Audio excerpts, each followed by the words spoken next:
Hey everyone, welcome to December. This December, we are talking all about how Jesus is the greatest gift, okay? And so Christmas is all about celebrating Jesus, God's greatest gift. That's the big point that we're going to be driving home all month long, okay?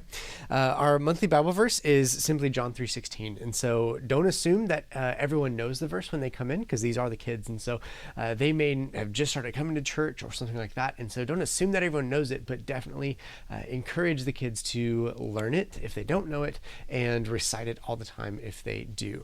This first activity, what you're going to do is you're going to have some candy canes, and with these candy canes you'll kind of give maybe 3 or 4 to each kid that comes in the room.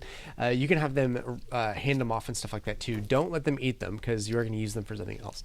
But with this, you're going to have a rope tied somewhere between like 2 chairs, and you want it to be about knee height of the kids. Okay, so mine's a little bit higher for the demonstration, but ignore that.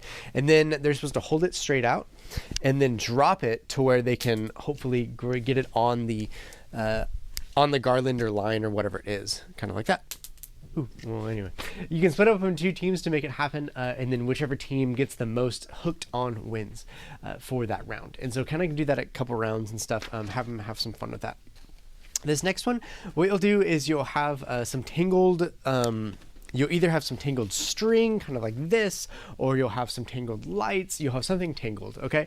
And you'll have multiple of these tangled. And so split up into about groups of 2 or 3, maybe, depending on how many kids you have, and see if they can work together to untangle these things, and do it in a, do it in a race, if you will. And so have them race against the other teams and the other groups in the room and whatnot. Then you can also have, if you also have some time, you can do a human untangle game. And so what you want to do with this is everyone's standing in a circle. And when they're in a circle, everyone takes their left hand and they put it in the middle, and they grab the hand of someone else.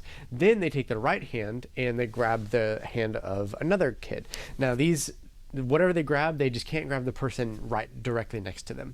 And so then their goal is to keep holding their hands, but then untangle themselves from the group. And so it's kind of like this fun little activity where they're stomping all over each other just to try to untangle themselves and stuff like that. It's gonna be good. You're gonna love it.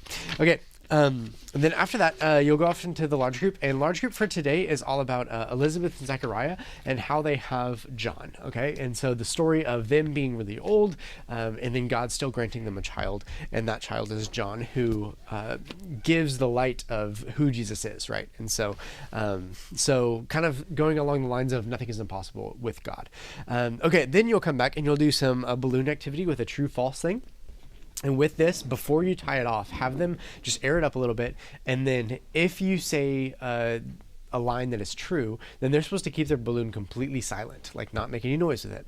If you say something that is false, you can have them do the squeaking air thing, where they kind of squeak it out the back of it, or you're gonna have them rub it like this or something, but something to make a little bit of noise with the balloon. Now, only let them do it for about 5 seconds at a time, so that way you can maintain control of the room and stuff like that. But you have a big list on your curriculum of a lot of the true-false questions that went along with the story to make that happen.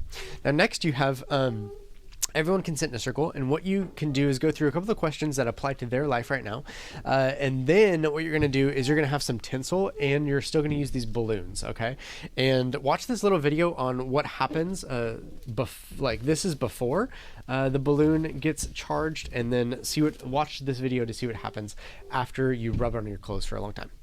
So after rubbing our balloon on our jumper for a good 20 seconds, we're going to take the tinsel and drop it onto the surface of the balloon, and we should see that it gets attracted to it and then repels. And what's happened is the negative charge building up in the balloon has gone onto the piece of tinsel. Okay, cool. Awesome. Next one. What you're going to do is you're going to have them look up John 3:16 in their Bibles, and I want you to physically look it up in the Bibles too, so that they know where it comes from. And with that, you'll also have some of these pipe cleaners and then little bitty beads. And what you can do with these is you'll want to make like a little candy cane out of it, okay? And you can, if you want, you can talk about how the 2 different colors mean, like, we are sinners, but God has wiped us clean. I wouldn't technically recommend that with this one just because it doesn't have the whole colors. We're not doing that activity, but they can make a candy cane out of this, okay? And I want you to talk about what John 3:16 means, and then later on it also talks about Luke 18:27. So go through that that verse after you go through all of that. And they've been starting to make their candy canes and whatnot, and then give examples of how God has changed your life and how He has maybe had something where you've had to be patient before, or something like that.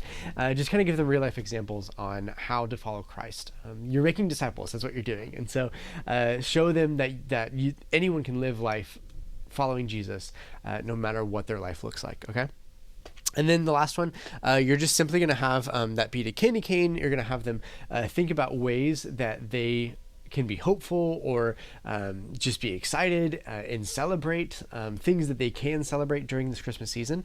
And with that, you can go into prayer time as well. And so have a whole praise time with that during your prayer, where you are just thanking God for all the great and amazing celebration things that they can that you can celebrate during this time as well. Thank you guys so much for all that you guys do. This week's secret word is going to be candy cane. And so say the word candy cane to me and you will be entered into that prize. Thank you again. See you guys soon.